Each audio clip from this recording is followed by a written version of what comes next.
never took him aside because he didn't call his mother an asshole. He called himself and he brought it. Welcome to the Evansville Wartime Museum on July 16th, 2026. It's hot. I can't do anything about it. I've got the fans on as fast as they can run. So if you want to be cool, you sweat a lot, and the air moving across your skin will make you feel cool. That's the theory. Let's begin with prayer, and I'm going to ask all who can stand to please stand.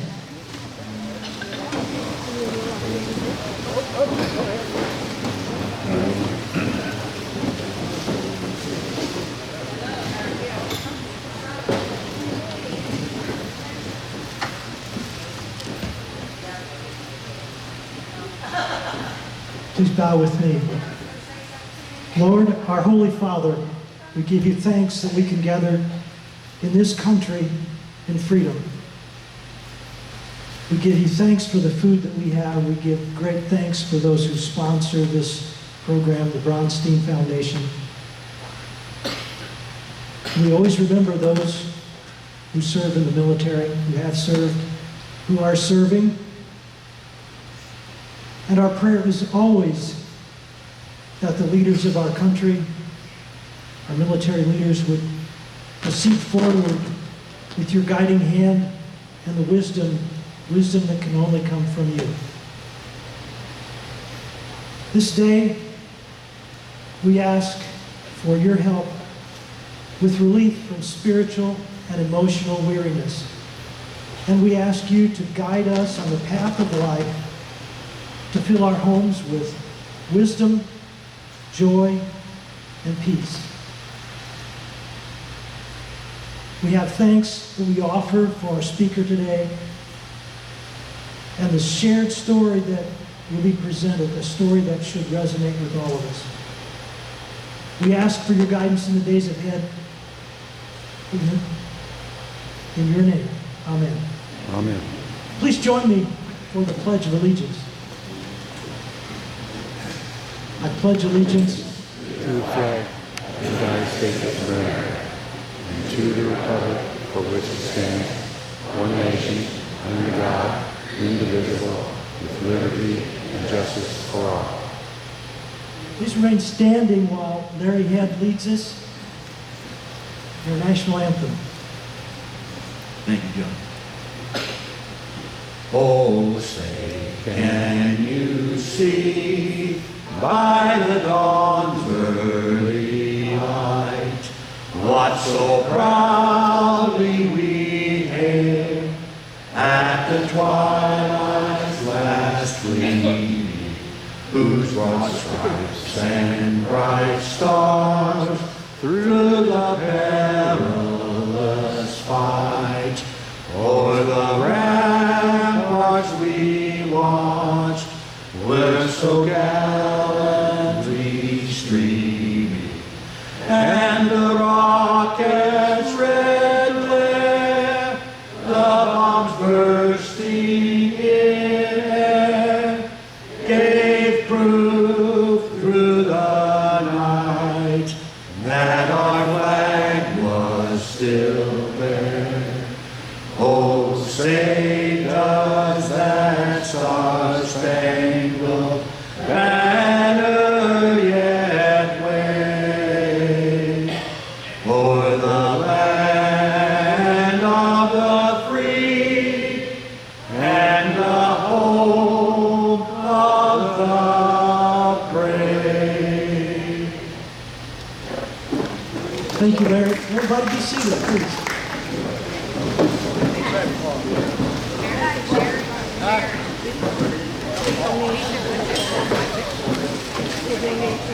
Before we get going, I've got some public service announcements. I'd like to remind everyone that on the 30th of July, a B-29 named Doc will be coming in to the Wartime Museum. That's a Thursday, and will remain here through Sunday. The plane will be available for ground tours on Friday and in the afternoons of Saturday and Sunday. For those who wish to fly on the aircraft, if you go to the Friends of B-29, you can schedule a flight through their website. Flights are not scheduled through the Wartime Museum here. In addition, they're supposed to be flying in with a P-51 Mustang that's been specially modified that has an extra seat. And if you wish to go to the Friends of Doc website, you can purchase for not a nominal cost the opportunity to fly in a P-51. I would say that's a very rare thing. And if I asked for raised hands right now, who's flown in a P-51, I suspect there'd be very few, but we're not going to do that. Then on August the 8th and 9th, there will be a Huey helicopter at the museum. That's Saturday and Sunday. The helicopter comes from Columbus, Indiana, and they will be offering rides in the Huey helicopter. Yep, there's no doors on the side. You get strapped in, 4 on the side. And when they make turns and you look out, there's nothing below you. It's a great ride. My grandson says that's the best airplane to fly in. And then on August the 16th, we're having Harold Morgan Days, or Harold Morgan Day. And we're going to honor Harold Morgan. He was a local historian. He passed away late last year. And there will be a couple of presentations to honor Harold. We've stocked the bookstore up with some of the books that Harold has written about the Evansville area. So please come here on the 16th of August. I'd like to mention Monty Cooper is over here to my left near the lift. And Monty Cooper he makes quilts. Monty's got a story. I'm not sure how to tell it, but if you want to talk to Monty, please do so. What I'd like to do now is, and I will do, is introduce Alan Phillips, West Point class of 1977.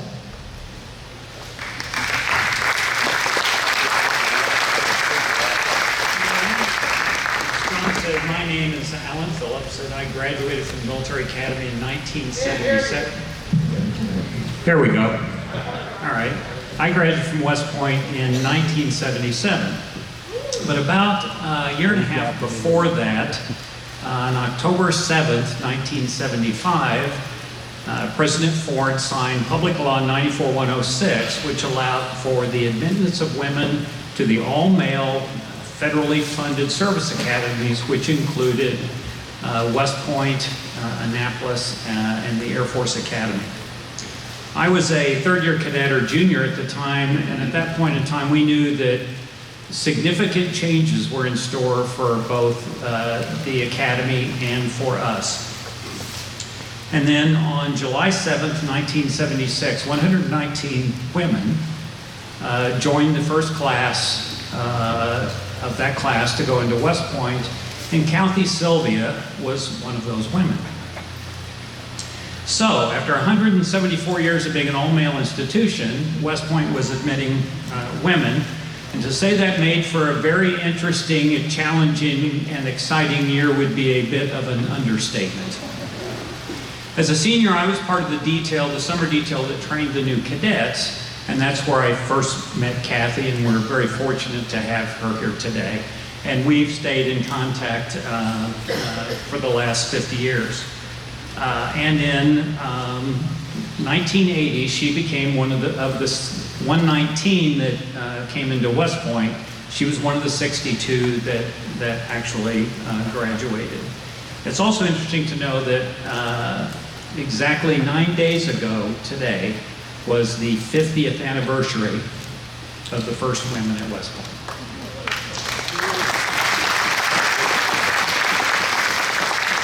Kathy was commissioned as a field artillery officer. She served over 23 years in the regular Army and the Army Reserve in places such as Germany, France, Crete, South Korea, Panama, and in Iraq as part of Operation Iraqi Freedom.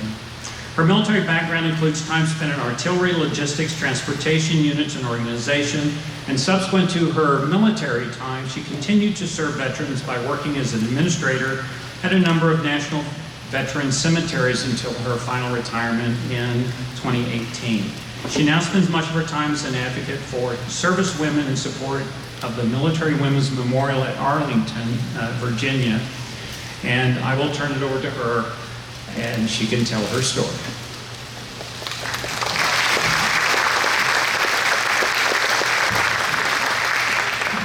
Yeah, I got to bring this down. I'm a little short. But, my first squad when I was squad leader at West Point was, I'm looking at their belt buckles, you know. But also, you know, to bring me back here, I'm originally from New England, but when I flipped out of uniform, I actually came to St. Louis to train in cemetery apprenticeship. It's a 12-month course, and I was lucky to do that, lucky to be picked out of 134 candidates.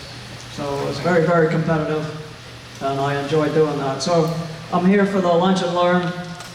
I know I have a lot of veterans in the audience. Raise your hand if you're Army. Wow. And then the rest of the service, I got branch of service. Any Coast Guard here? No, you never have a Coast Guard or a Space Force. But, so I'm going out the bathroom, and I run into an 86 grad. Thank you for making the trip here. It's nice to have you can't tell a grad by their hat or by the, you know, ribbons or doodads on them. And you really, sometimes you just pass right over women veterans, so shame, shame, shame. Our Lunch and Learn here is supposed to tell you and educate you about women at West Point. Before I take the women part, I'm going to take the West Point part, okay? So, figure out what is West Point, and the 5 W's of where is it, what is it, and who gets to go there.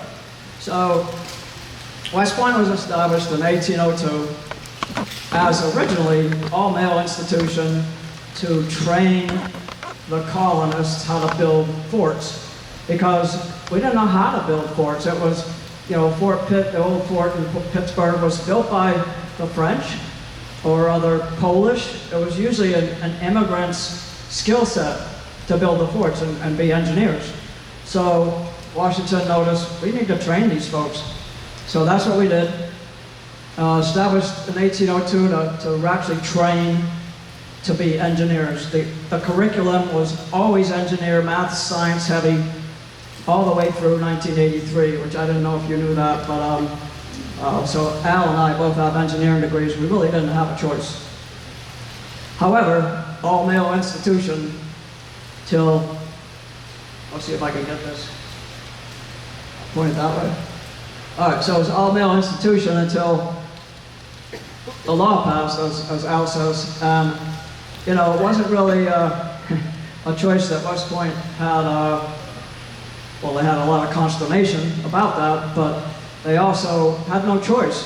So when Congress signed that law, I'm going to back up a bit. It was related to the 2 congressional cases. So here's a couple of applications. One came from Maryland, one came from Colorado.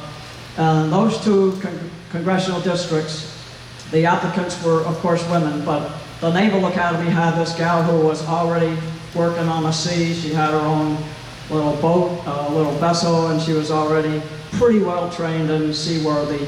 She puts her application in, it comes back to her and says, no action taken.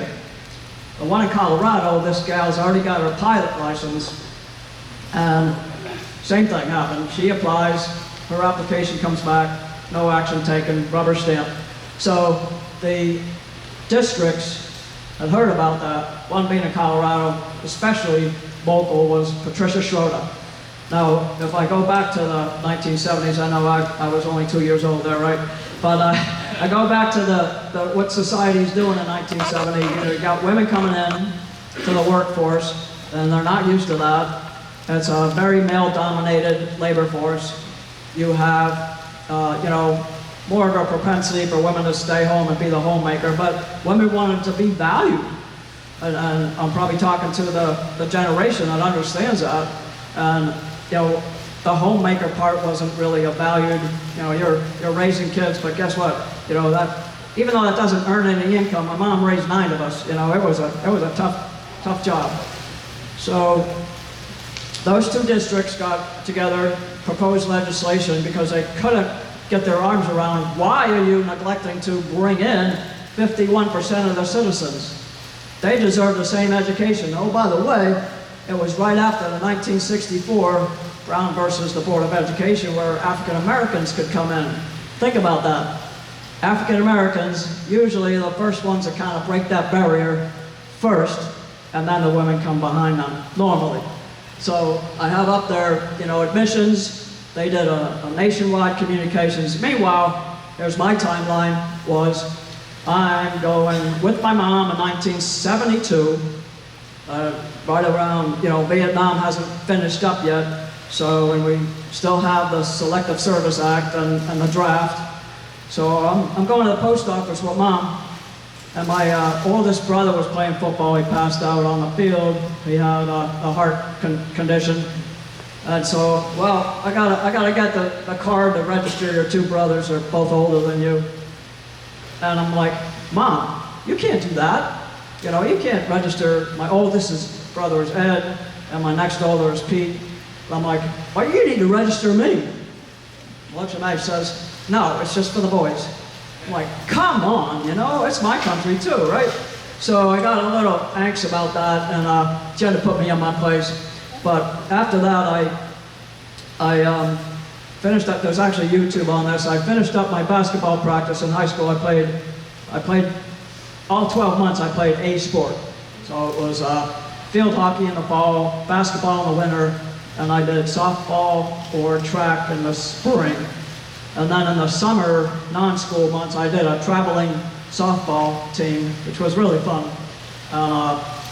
You know, I usually just bum a ride from the coach or ride my bike to wherever the field was. But I had a good crew playing softball during the summer, and I had a really good time. So I was pretty involved in sports. My dad had 9 of us. He said, well, I got my own baseball team, you know, cool. And our backyard as a kid was like the sandlot. You know, all the neighborhood kids would come over and play baseball or football or soccer or whatever. So it's a very sport-oriented family. I was a senior walking home from basketball practice somewhere around November, you know, Thanksgiving. I walk into the Army recruiter's office, the light's still on, and I'm like, you know, I'm thinking about what you have for jobs. I wanted to know what kind of options I have. Meanwhile, I had applied to Fitchburg State, Bridgewater State, pretty much all the local, Amherst University, New Hampshire. Everywhere I applied to, I got in, pretty much. So I really didn't need to talk to the Army recruiter, but I needed to leave the house. So here's 11 people in this little house. Before my last brother, my youngest brother was born, we only had one bathroom with three waiting chairs, you know. It was a challenge. Anyway, a couple of laughs there. But anyway, I talked to the recruiter, and they just did like a nationwide burst of communications.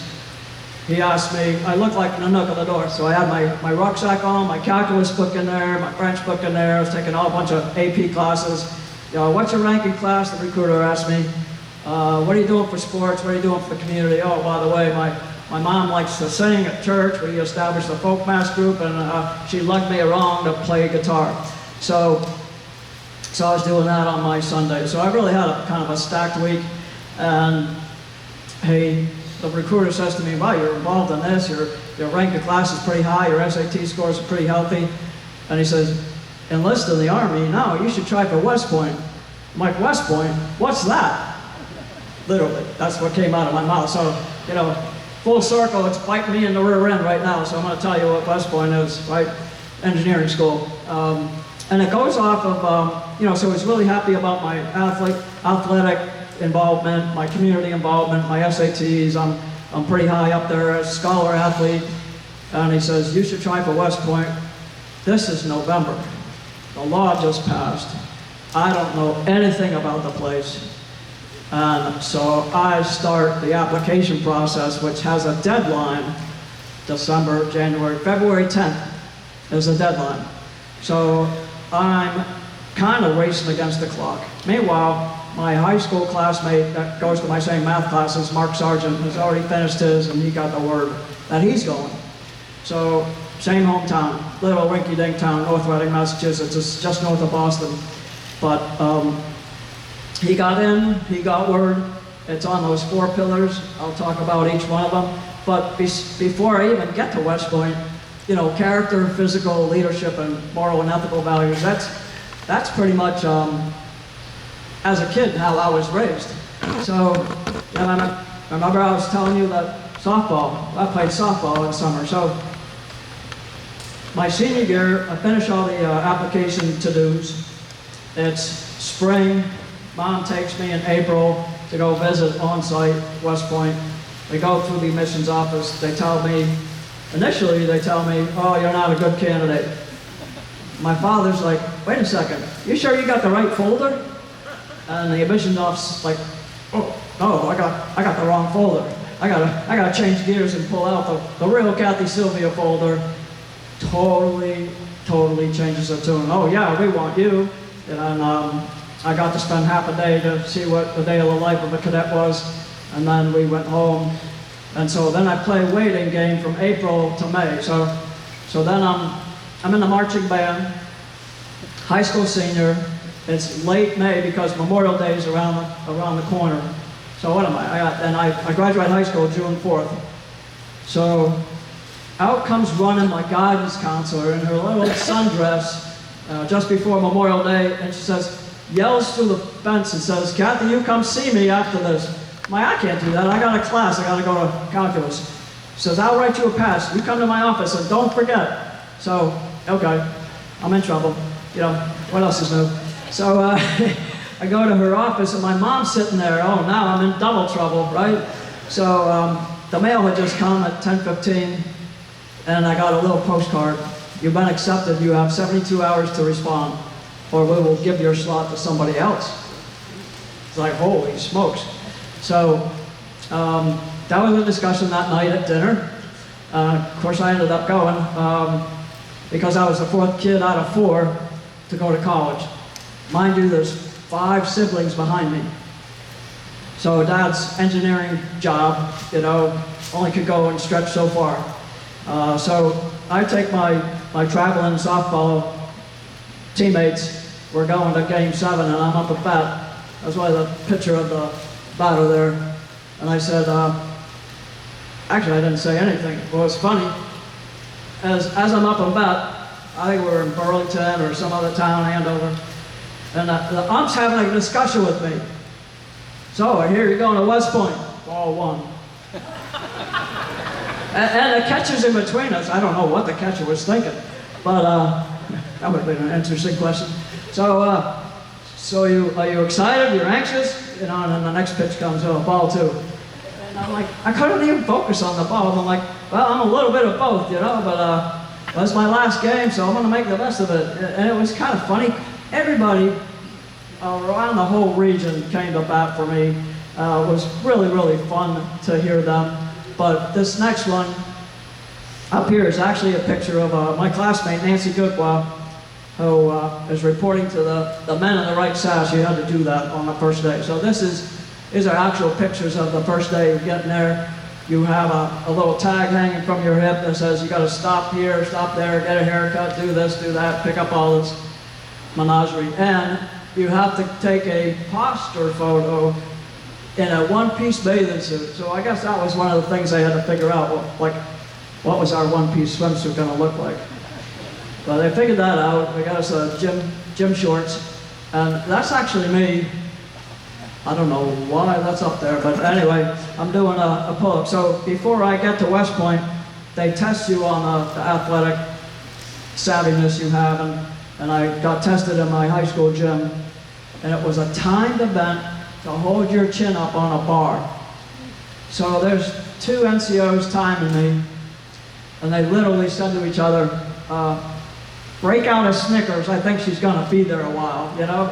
It was, you could see what I could do on the first day I got there, I did about 5 plus, and then I worked it up. My roommate was awesome. She was a gymnast, and so she was always a pull-up or 2 in front of me, but ended up getting a 9. But the average was only 1. You know, most women that got there didn't have the background I had. So a lot of people say, and we were chatting in the hallway about, wow, what was West Point like? And some folks in the back room, I came here to learn about service women. I want to know I want to know how tough it was to go to West Point that first co-ed year. Oh, it wasn't the first year. The first year was 1802, right? So, 1942 guy actually helped me with this. He says, the way I'm going to describe it was, you were in the first co-ed class. It's like, oh, that takes all the guesswork out of that one, because there's not too many of those. So, yeah, that's cool. So this is, I'm gonna have little scenarios that I'm gonna give you for each year. So buckle in and watch it because I'm going fast. But if anybody doesn't understand an acronym, just raise your hand. So here's my cadet experiences all year. So what was it like is right here. I explained to people what it was like to be in that first class with women and men. It was like 850 men graduated and 62 women. But just to be there was like, you were under the camera and in a fishbowl every minute, 24/7. Not just for the staff and faculty and the public affairs folks and the media, but you've got tourists coming through from Japan. They got their high-fangled cameras. You get stopped, you're trying to run from building to building. You'll get stopped by somebody with a camera. I'm like, oh, there's one, like you're, I don't know, like you were an alien or something. They wanted to take pictures of you. So, cameras everywhere. Everybody's looking at you. And oh, the questions?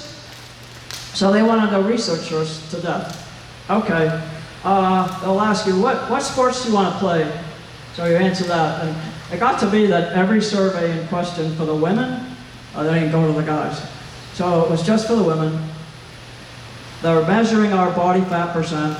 They're measuring our height, weight. They're taking all statistics on us. And some of those statistics that are very private got posted somewhere and got, recorded and put in print. So I wasn't really a happy camper about that. And anytime I had a green survey that wanted to ask me questions, I was not a happy camper. But, like the law said, hey, the law said, you're allowed to go to West Point. Okay, so we did. That's what it felt like. So what Al was saying, it was a little bit of consternation and they had to figure things out. Well, one of the things I had to figure out was we had bathrobes that were issued to us. They were the same as the males' bathrobes. Only problem was they were see-through. Good move. Okay. So that got replaced somewhere in the academic year. Do you remember those? And you still have yours, yeah. So she's class of 87, so yeah, they didn't fix that for a while. But I also had those pajamas that were see-through too. And so here's a little scenario. I'm a plebe as a freshman, so I'm probably right after Beast, and maybe not, I don't know. But because they had our haircut kind of buzzed in the back, and they didn't know, they didn't have a beautician in the barbershop, so there was so many questions. I think they sent me to the barbershop 3 different times that first day because I wasn't sure. Oh, what's the standard for haircut? Well, we don't know. So they buzzed my head, not all the way, but they buzzed the back of my neck. So I'm like beat down the hallway, and Cadre yells at me and says, "You, Mr. Halt." Okay, he's not talking to me, right? I keep going. And then he says, "Oh, you, Halt," drops the Mr. I'm like, well, maybe he is talking to me, so I did stop. But you really couldn't tell from behind, and they forgot that women were there, so they forgot to like throw in that female gender. So here's another one that I distinctly remember. That's not me calling minutes, but we had the duty as freshmen plebes to call minutes. So you're out there, any formation, whether it's lunch formation or dinner formation, you're standing at attention and you're watching the clock. You start with the 7-minute, 5-minute, 3, 2, and then you skedaddle. And when you say the 2 minutes, like this is the last minute. Like you're gonna be late if you don't get the formation by this, so 2 minutes, sir. So, and you always said sir, which is another thing. Yeah, okay, remind me about that. So, even when the Corps cadets had women in it, you always said sir. It was until 1989 that they said, "Attention all cadets." Am I right? 1889. So for 9 years, no, more than 9 years, we're like, hello, there's mixed gender here. Why don't we change the song, the alma mater, and how we do minutes? Finally got changed. So I'm calling minutes. I'm a freshman. And I got really confusing guidance. Cadet Sylvia, lower your voice. Does that mean my tone, or does that mean my volume? I don't know. So I lower my volume. It says, pop off, you know, because I obviously wasn't loud enough. And it was really confusing for me. And while I'm calling minutes, one dinner formation, you know, I'm watching the clock, and out comes a 150-pound football player. He was in my company. I'm not going to disclose his name, but he stops and he whispers in my ear. But he's on his way from the shower to his room. He's clad with just a towel, and he's like, Sylvia, kind of whispering at me. He says, what do you wear to bed? And I'm thinking to myself, yes sir, no excuse sir, and sir, I don't understand. That was the only 4 things you could say. So it didn't really fit any of those categories. And I just had like a pregnant pause, and I figured, better not to answer him, but you know, my next minute came up and probably rescued me, but it just got weird questions, very, very, very confusing. The last picture here, so I got to tell you this one. It's my second summer there, I think. I don't think we did that beach. We did Cable Traverse the second summer, but you're out there with your classmates. You know, you're 100 pounds soaking wet. You're on belay that day, so you're hanging onto a rope, and whoever's coming down that cable is what you're supposed to stop. So I got my classmate. He's 220-pound, you know, rocket man, I'm going to call him. You're supposed to go hand over hand to slow your descent, and then you get belayed. Well, he decides, I want to go for a ride, man. I'm not going to use any hands. I'm going to come flying down there, and the momentum formula, we all remember, is P, which is momentum, equals your mass times your velocity. And this 220-pound man, rocket man, is just flying down the cable. I'm hanging on the rope to belay him. I get launched like really high in the air. There's rocks in front of me. I'm tiptoeing on the rocks. I got my combat fatigues on, my combat boots, and I'm tiptoeing over the rocks. In front of me is a rock wall, the cliff. And I'm like, okay, I'm going to take that with my boots first, hopefully. At any rate, he's coming really fast. I'm hanging onto that rope for dear life. I finally belay him. He stops. The training NCO ripped him up one side and down another. And I was given a pass for the rest of the day. So because I'm like, what are you trying to do? Kill your classmate? Well, maybe he was trying to. I don't know. Thankfully, he did not. So, yeah. So that's this is Mr. Phillips in a living color here. So you know, the upper cadre also had some really coined phrases. He makes me say "airborne, sir" every time I see him. So you know, and then if he's writing to me, he's like one each airborne, you know, cavalry, special guy, whatever. Anyway, yeah, he's especially talked about, you know, 50 years of knowing him. But there's all sort of uniforms. This one is the as for class uniform. You just have to put your name tag and dress gray pants. This one is full dress, which I have one over here. That's actually one of about 120 full dress without the tail. So here we go. Designing uniforms for the women had a lot of discussion. And of course, they created a uniform committee. I was a smart move. Problem was there wasn't any women on there. I don't know what that issue was, but anyway. So our full dress originally was a group of Italian seamstresses in a cadet factory, and it was a group of Polish women. The women said, we'll make these full dress with a little bit more material for the tails, and everything will be the same. You know, they'll look the same, and you won't be able to pick them out in the crowd. Oh no, but the men said, we want to cut them off at the waist to accent their buttocks.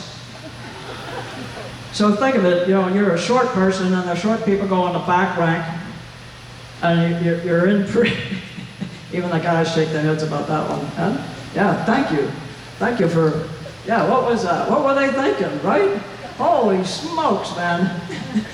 120 of those somewhere in the world, just the class of 80 and the class of 81. So the lady in the back, I want to know how difficult it was. Just one piece of stupidity that went along with that one. But what I will say, this is actually white over gray, so you actually, when you get to West, you're escorting someone, you have to be in a certain uniform. That's the uniform you wear. My folks came down once. Football games and dinner, you would have dress gray. I'll show that on the next one. We talked about that being, so we were in the brass rank, so the cutoff at the waist with white pants on were we were called cottontails because they looked like bunny rabbits in the back rank. What were they thinking? I don't know. Anyway, the last story I want to have on this is actually me. It's Terry Tupper, Rick Matthews. Anyway, we're out there in our full dress singing. I want to explain what the alma mater is like, the West Point song of all graduates. And we are singing the alma mater the very first time, and it's got blended voices. I was part of this, and I can, to this day, I can remember what the conductor's face looked like. So we have a male, baritone and bass, real heavy. We have the women's with alto and soprano, and she comes to the last note.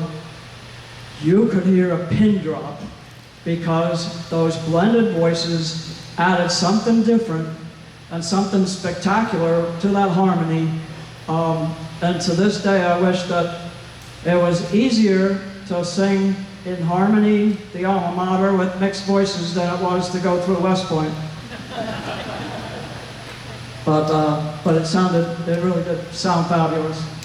All right, if I get to the next slide. The Al Phillips shot is out at Lake Frederick. I should go back up. Let me back up. That's a funny story. So the last of my,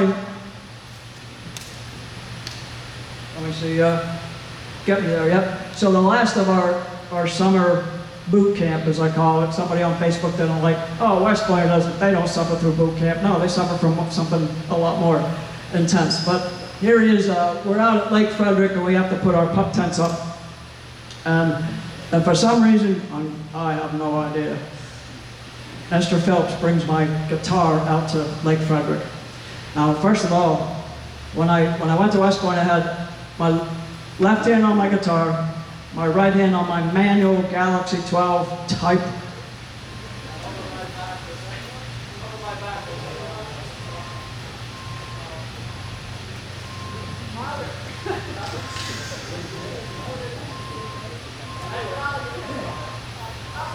Get a new one. You hear me in the back? Nope. Get a mic. Get another mic.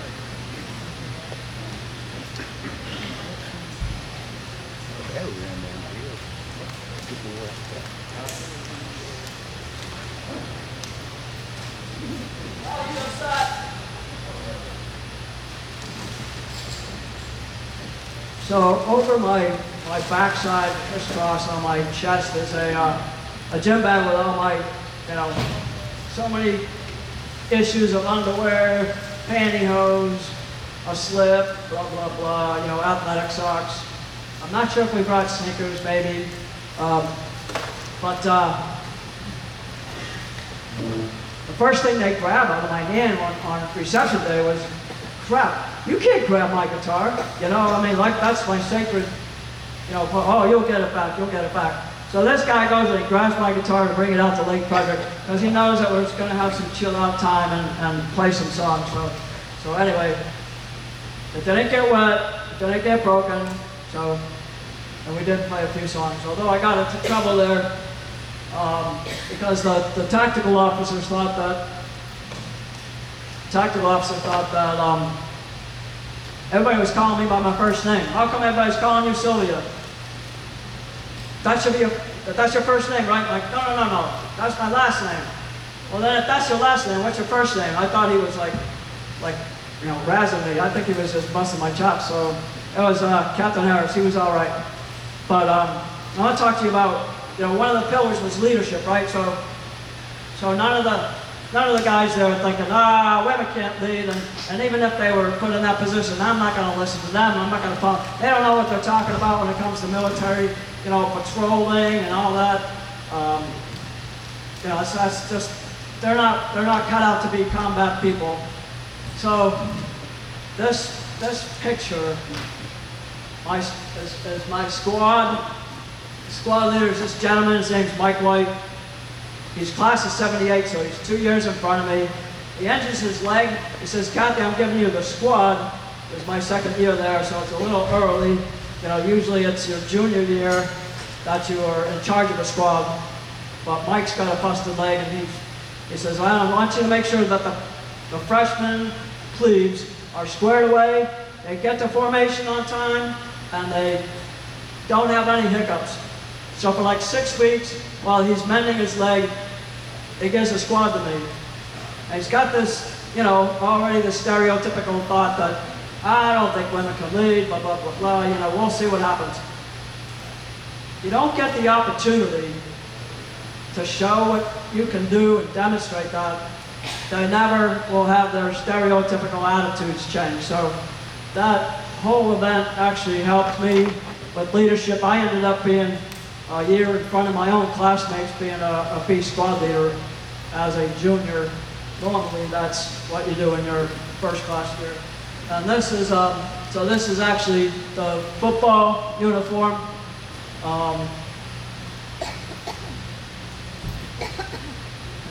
And more turmoil. So while it was time for women to come in at West Point, they weren't.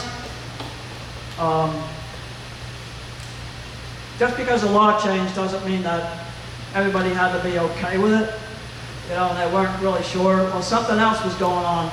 There was a scandal for the class in front of me, a couple of classes in front of me, the electrical engineering honor scandal, and the whole honor code got scrubbed in. But that totally came out of the limelight because women at West Point kind of took the front story. So these are, the picture here is on the top of 3 West Point women. Somebody wanted to ask about, well, what's it take to be a West Point woman? Or graduates. You know, we consider the cadets going through there eligible to be on the West Point Women's Facebook page, but you're really not part of the long grade line with curves, is what we call it, a West Point woman until you graduate. So here's 3 graduates, the first time they opened Ranger School. See if I got this right. Yeah, so these are the first 2, and so 2 of them were on active duty. Lisa Jester was the reservist. They all got their Ranger School tabs, and the public, the hardcore veterans who wanted to question the training was different. No, the training wasn't any different. The training was the same. And the West Point's blurb, it's like, we're going to give them the same training, adjust to the biological standards that they, actually I did better swimming because I was more buoyant, you know, than the guys. So a little bit of history. This is a very busy slide, but it talks to the Women's Army Corps. They rolled their flag up in '78. Like I said, busy slide. You know about the law being passed in October '75. Women's service pilots really took charge of ferrying the pilots after they got repaired or after they came off the assembly line and got them distributed accordingly. So 1978, when the flag was furled up, one of the things that West Point assigned me to Fort Jackson. I didn't know why. I do now, though. When I was a cadet, I didn't know why. So, 78, I go to Fort Jackson. My summer assignment is to go and figure out what organizational structure works best for integrated basic training. A lot of Vietnam era, you went to basic training with all guys, right? There was no women.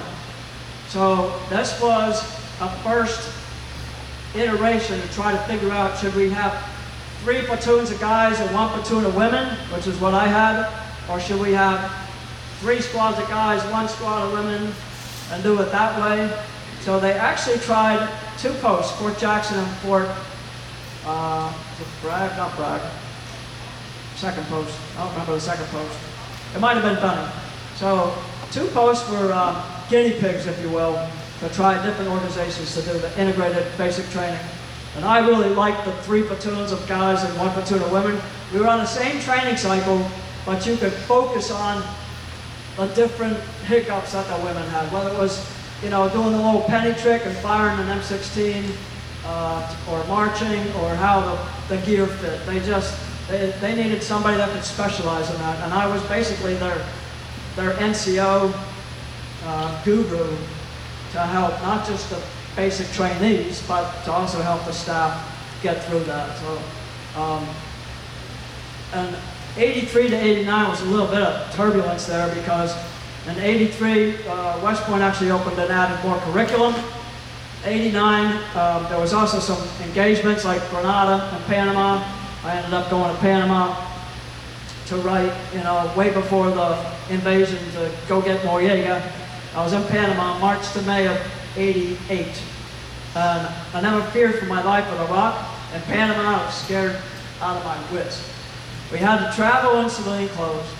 We had a top secret assignment to rewrite the war plans that said, oh, we originally thought the Panamanians were going to be our friends. We're not sure about that now. So we actually set up the troop deployment list. We actually set up a fuel refueling point, big old fart for aviation. And it was funny because I'm a logistician captain at the time, and I was the low life captain. Everybody else was major or lieutenant colonel. And we went into the bunkers and compared, okay, we're in the bunkers, we got 45 pistols and we got 45 ammo. Okay, what's the unit that's coming here first half? Oh, they have 9mm. All right, we got any ammo? No. You know, so it was totally crisscross. You know, 45 bullets, 9 mils coming. Aviation maintenance, what do we got? Absolutely nothing. We don't even have GP4 fuel for them, so we had to set that up. There was a lot of people, the units that were coming, didn't have any support there. Absolutely none. But we did the best we could before they came there. And in 2001, everybody knows where they were. You know, we actually started this in 1990, so a lot of Gulf War women were deployed, mostly because the reserves and National Guard have 80% of the logistics arm, whether that's transportation, heavy transportation, and truck support, and general supply support. So you can't get supported if you're in the combat zone without somebody in the reserves helping you. And that was probably a wide open, you know, I say this like, was it DOD policy? Was it the women that stepped up? Or was it the society that accepted women doing this activity? So think about that, and we'll get to, you know, 2013, 2015, Rangers went to Ranger School. And oh, by the way, there's a total of 184 gals that have the Ranger tab today. So that's a pretty good feat. If I can go. All right, so I think the most accomplished thing was not what I did or didn't do, but the fact that, you know, from 1980, the stats are up there, how many we started with, how many graduated. And so this slide was actually posted back to West Point, take care of their cemetery. And this is actually made my jaw drop to the ground, because what I was used to was maybe the last squad, 2 squads had women in it, maybe 1 or 2 women. There it's 1, 2, 3, 4, 5. There's like 6 to 7 out of the 8 squads had women in it, and probably a slew of 5 or more. So 32 women in each of the basic training companies show up here for the class of 2014. Not only that, but I wanted to point out that, you know, this class was 25% women, roughly, and the Corps Cadets has 1st, 2nd, 3rd, 4th regiments. And they all have leadership positions, which the cadets actually get groomed and fill those. Those leadership positions went to, 41% of them went to the women of 2014. even though they represented 1/4 of the class, they held almost half of those positions. They were hungry for it, they excelled at it, and that's the caliber that we have today. So while I'm talking about that, you know, reaching my 50th year of entering there, I have some cards up at my table. I have some uniforms here. Help yourself to the cards. They're probably going to run out, but this is the long overcoat that weighs a ton. Have fun lifting it or trying it on. It will be an enlightening and learning experience. But there's been a whole lot of great Army experiences. I know I haven't touched on those. I'm going to fly through these a bit. That picture on the top right is me and a class of 2026 graduate. She's actually in school right now, Lieutenant Kate Wagner. She's the daughter of a 99 grad, doing great, getting her master's. The engineering department wants her back. So this is us, but 61 out of the 62. There was a delinquent gal that decided she wasn't going to go to this bank photo, even though the superintendent made it mandatory to be there. I'm there. I got a little line where I'm at, right there. I don't have a happy face on because I wasn't too happy to be there too. Anything that kind of made us stick out, I'm like, no, I don't want to do that. I don't want to be pointed out. So the week or two before graduation, the superintendent at West Point invites just the women to have a little luncheon thing at his quarters. I'm like, I'm not going. You're going to take me away from my classmates and do something special. I'm not going. So I didn't go. I was probably the only one of the 62 that didn't go. But I just didn't want to be yanked out being special. I had to talk to my classmates and say, well, what happened? No, well, weren't you there? I'm like, no, I wasn't there. I wasn't going to be pointed out. But that's 61 of us. That's all 62 of us. I think I'm pointed out there. This was taken by Casey Grady, my classmate and my company mate.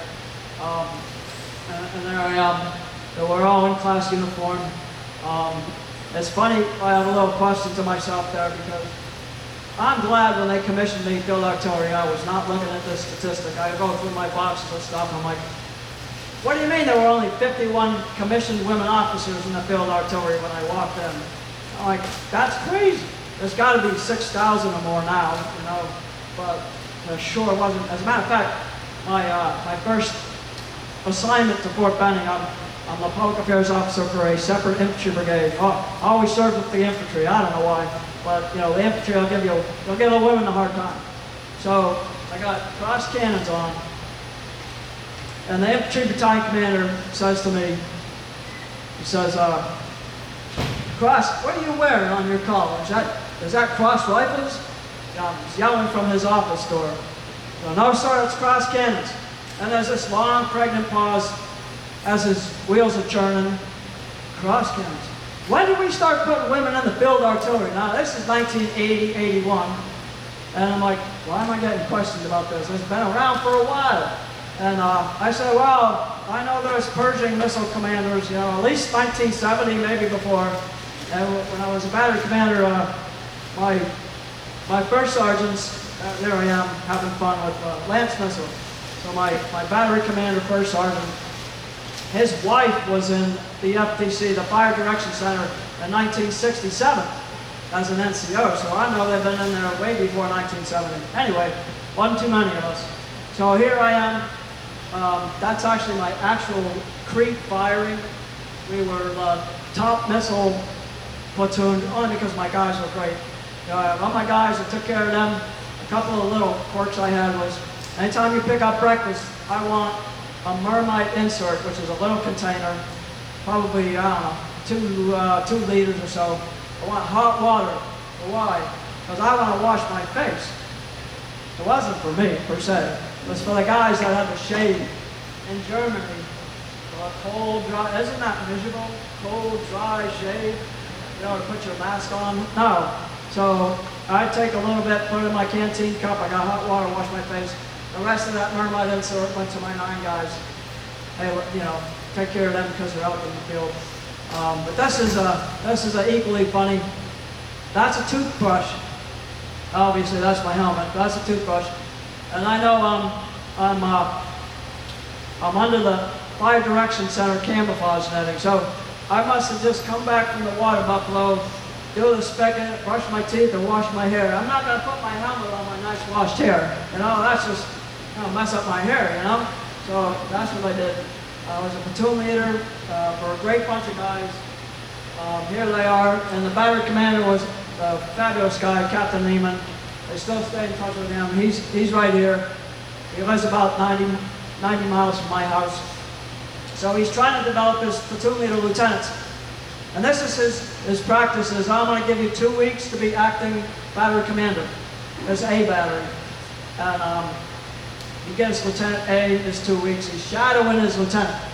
And so he does the first one, he does the second one, and comes to me to do my 2 weeks. He goes on vacation and totally leaves. Leaves the whole battery with me. So I guess he trusted me, to be a battery commander. Get this going. You can probably find me there. And there I am serving with the French Army. So the French Army was great. There was a NATO exchange program. I got a chance to serve with the 105. And I say, oops, because by policy, I'm not supposed to be in the 105 unit. And I got assigned there, the French Army 105 and to the U.S. Army with the 105. That's probably a section of command. What I didn't know then was the fact that nobody had been a battery commander female in the 5th Corps until I took the reins there. So I totally enjoyed myself with the French and learned a ton. So this is me, 2nd Infantry Division. Always with the infantry. So I switched out of field artillery, went logistics. This is a 1,200-gallon tank and pump unit.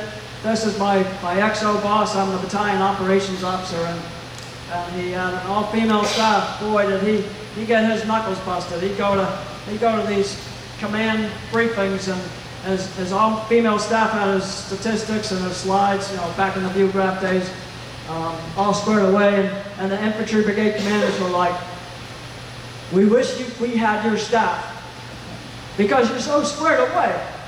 How can that be?" So, Kiki, can you I'm going to pass around some photos of me in theater. So in 2001, 2, 3, of course we have the attacks. And that's a picture of me from left to right is a 1986 picture when I transferred to logistics. In the middle, I'm probably 10 paces from my tent. Behind me, those pipes, they're all gas delivery pipes. One more around and we were toast. But just crazy to be sleeping at the border of Iraq and Kuwait with that. So feel free to take a look at some pictures I'm sending around, and that's me finishing up cleaning my nasty, sandy weapon about to leave theater. So anybody probably tell you that a Humvee tire is run flat, don't believe them. Because when the asphalt's really hot over there and 160 degrees, it will melt that gel like it did for us in theater. And these are some actual photos of my command post. A little bit cooler when you stand below the canopy. We actually built this little deck, if you will. And when we circle wagons, we had 6 units of 60 tractor trailers each. So we first got there, they were all canvas. We ended up going to buy steel plate, and I got with the production folks down in Doha. So what would it take for you to put the steel on each of the 360 tractor trailers? So, well, let's just give us give us 2 for this week, and we need some drill bits and some screws. And so I had a great E5 buck sergeant, and he drew a CAD CAM design for each of our trucks. We had A1, A2, A3, and A4 915s. And if it weren't for him, we probably would have lost 3 soldiers, three of our soldiers. They had up armored by the time we hit April, May. I got there in February. By the time May 1st hit, we had them all up armored, and it saved some lives. So I was part of that on the border of Kuwait and Iraq. And like I said, it's my adopted family, so to speak, my adopted sisters.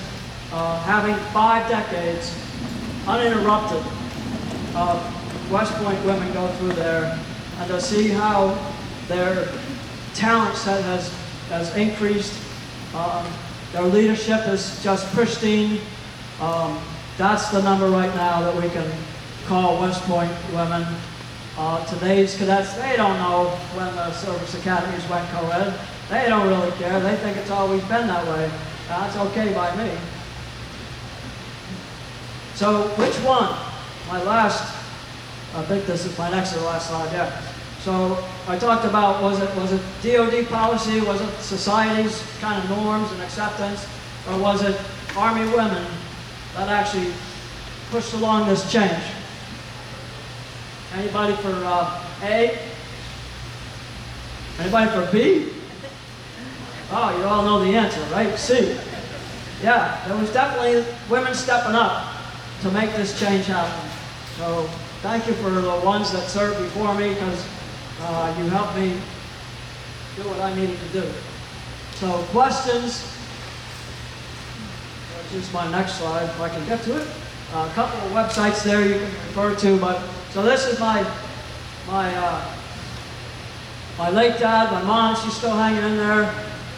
And we're in birth order: Ed, Liz, Pete, me, Dave, Air Force guy, Dr. Weiss, Carol, Tom, Diane, and Mike. No test on them, but you know, those are my. So I was training and making sure that, you know, baby Diane, when she came home, I was actually giving her the bottle. So what can I do for questions here? You have mics to go around, and have mics. Ron Monarch has a mic. Kirk Ranella has a mic. And there's a mic right here. In fact, questions for Kathy, but also Alan may be available for questions too. So what I'm going to do is give my mic up to Alan. I was not making this stuff up, and you're not going to find it in most books. So, yes, sir. Yes. Now, you were quite athletic, so you could handle the physical part. I was quite How athletic. about the women that came in that were basically... Talking to like, Mike. Never participated in sports. How did they do at the point? Good question. Yep, good question. Thank you for your service too, sir. So the question was, how did women do if they weren't athletic coming in? Well, they didn't do so good. I had a couple of classmates that were in that situation. We'd start PT the very morning after, you know, run a couple miles.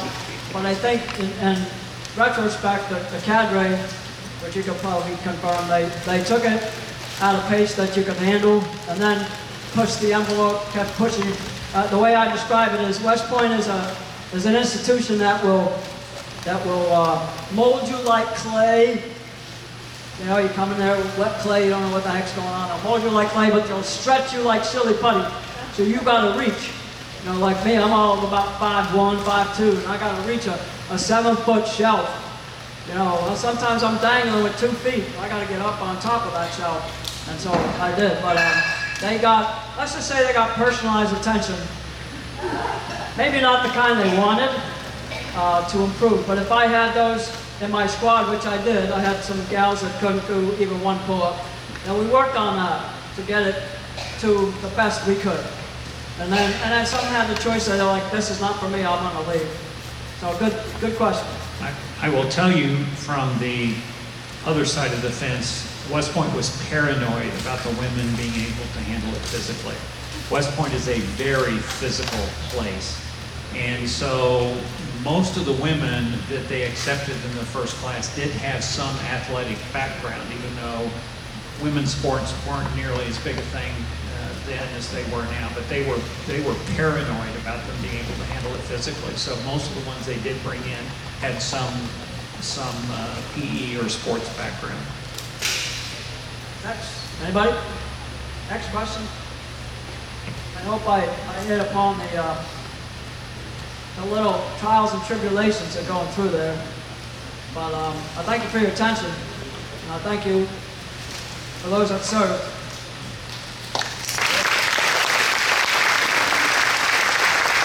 Thank you, Kathy.